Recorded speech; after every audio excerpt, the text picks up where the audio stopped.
अस्सलाम वालेकुम गुल साहब, क्यों उदास बैठे हो? वालेकुम सलाम भाई साहब। इस वजह से उदास हूँ, ये मेरा दादा निभागा दादा था। अच्छा सारी उम्र बादशाह के साथ बिना बजाता था। अच्छा कुछ भी नहीं हासिल किया, ऐसे खाली मर गया, हमारे को सूरन में घट गया। अच्छा, ये हाँ। कौन है? ये मेरे दादा की भेड़ थी। अच्छा सजी उम्र मिन्नता करती थी, तू घर हले, घर नहीं हलिया। अच्छा ठला मर गया, बिना बजाते मर गया।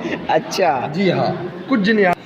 ये साहब घट बजाता था। अच्छा। वो उसको टेढ़ी अख से दिख रहा था, परले साइड वाली नहीं, अच्छे लगे वाली। अच्छा। ये बादशाह की घर वाली थी। अच्छा, टेढ़ी से देखता था इसको। एड़ा किन्ना आदमी था, मना घर बिठाने के लायक नहीं था। घर क्या, इसको बाहर बिठाने घटी देव लायक नहीं था। गुल साहब, ये कौन है? ये बादशाह है, एड़ा किन्ना इंसान था।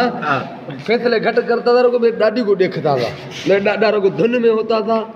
इस वजह से तो बादशाह के दौरे खत्म हो गए। अच्छा, हाँ, इस वजह से वो फनकार बंदे हैं। अभी भी टेढ़ी से देख रहा है? अभी देख रहा है टेढ़ी अख से। अच्छा इस मेरे दादा ने भागे को कई खबर नहीं है।